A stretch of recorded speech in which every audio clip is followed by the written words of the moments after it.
Dead by Daylight is an old game, almost 7 years old now, and its anniversary is coming soon. And over the years, this game has gotten many changes to it, both just playing it and core mechanics of the game. So instead of focusing on the bad stuff, this time let's take a look at the best changes Dead by Daylight has ever made. Now these changes won't be in chronological order or tiered or anything like that, I'm just saying them in a random order from what I remember. And I do apologize for no uploads in a very long time. But I'm trying to get back in the saddle and get back to business and getting into this video. Flashlights. Flashlights are one of the original items that have been around since the beginning, and it hasn't really been changed much. However, back in the day, flashlights weren't exactly flashlights, but more similar to a portable sun. Flashlights back then could do what was known as an insta-blind, and that phrase is not hyperbole. Just looking at the flashlight for even a moment would instantly blind the killer, and there really wasn't anything you could do besides maybe stare at the sky or stare at the survivor's feet, which I know a few of you probably already do. Like, just look at this now infamous clip.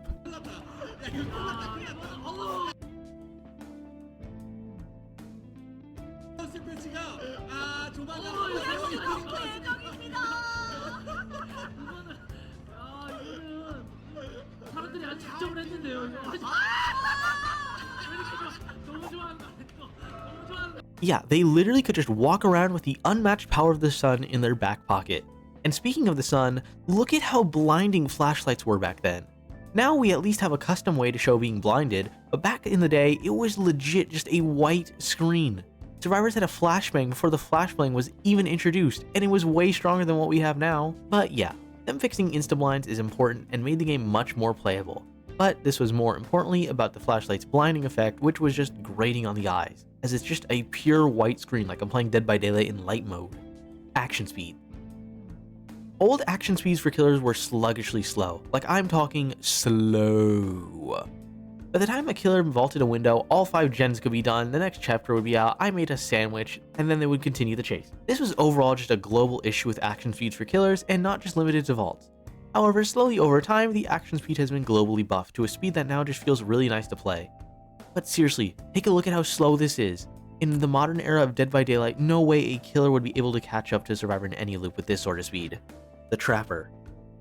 The Trapper now is in a much better spot overall than he was in release, with multiple buffs to his kit and add-ons, even though in the beginning he got multiple nerfs. But obviously Dead by Daylight was a much different game at the time, with self-care being one of the best perks in the game, so you can tell what the balance kind of was back then. Originally, his trap setting speed was slower, you could spawn with less maximum traps, and you could only carry one at a time without add-ons. And survivors could sabotage a trap. That's right. Survivors with sabotage or a toolbox could just straight up destroy one of Trapper's traps permanently. They eventually did change it so that they would respawn over time, but before that, one survivor could just straight up destroy his entire power. That's like if you could just straight up destroy one of Skull Merchant's drones or smash one of the Plague's pools.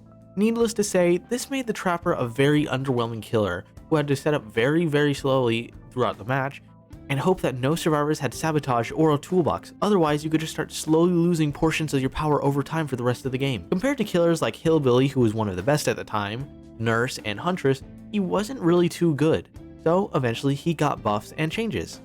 His biggest and most requested change was granted to him, a rare commodity in Dead by Daylight, and that was the ability to hold not 1, but 2 traps at once. This was huge for a killer who had remained largely untouched for the majority of the game. Then in his add-on rework, they granted another request that the Trapper mains have been requesting for eons, and that was the ability to spawn with all your traps at the start. But this had the caveat of not being able to pick them up once they've been placed. However, still, it's a viable add-on, and it did grant the Trapper main's request. Then, besides add-on changes, he also got general trap setting speed buffs, made it so he could reset traps without needing to pick them up, and made it so that traps could no longer be destroyed. These changes overall made Trapper a much better killer, but it's still the Trapper, so he's not exactly the best. Looping. What if I told you that a long time ago, loops in general were about 100 times stronger than they are now?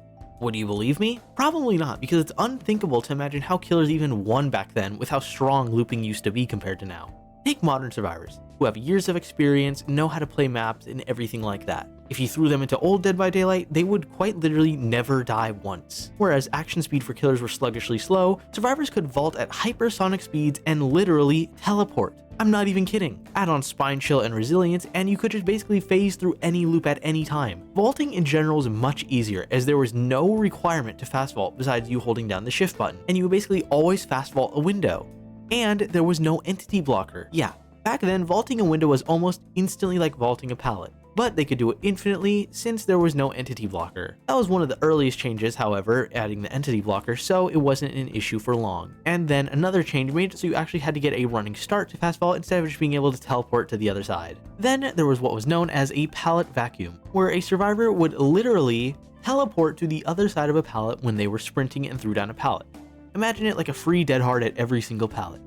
See, how it works now is you need to be actually on the other side of a pallet to throw it down behind you. But back then, it worked like a vault. It would just automatically do the action for you and would teleport you to the other side and throw down the pallet.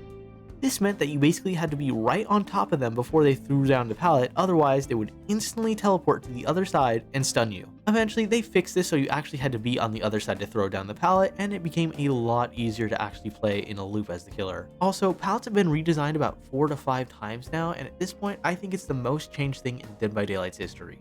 The Blood Web. The Blood Web is the leveling mechanic of Dead by Daylight and its most important feature if you want to actually play as a killer. The Blood Web has received many changes over the years, but recently it has seen some of the best changes in the entire game. The overall cost of items, perks, and add-ons in the Blood Web have been drastically reduced by about 50 to 30%, making it leagues easier to level up your characters and actually progress with them. The old Blood Web is also much slower and would take ages to level up a character once you started getting into the higher character levels because of the amount of nodes and perks you would need to purchase at a sluggishly slow speed. Comparing our modern speed of being able to complete a Blood Web to what we have back then, I'm pretty sure that an old Dead by Daylight player would literally have a heart attack seeing how fast it goes now. And speaking of that, in a more recent edition in its latest patch, we now have the automatic leveler. With the push of a button, this now automatically picks the most cost-effective route and perks and goes for those first. This made leveling up your characters not a chore anymore and helps speed up getting prestige levels. The only downside to this is just a personal thing, I'd say, and it's that there's no way to filter and tell the bot which add-ons you'd want the most. Like if I'm leveling up Nemesis's Blood Web, I'd want a lot of Marvin's Blood, but it picks the most cost-effective route, so it goes wherever it wants. Bots. This is another recent change to the game, and that was the introduction of bot matches for custom games. After years, we finally have bots to play against, and while admittedly they aren't the best, I'm still just happy it's in the game as it can just benefit everyone. Being able to finally practice a killer has been the most requested feature in this entire game. Being able to actually practice as the killer is a very heavily requested feature that's finally been given to us. As for some of the more complex and technical killers, it gives a nice, safe training ground for the killers to actually progress and train.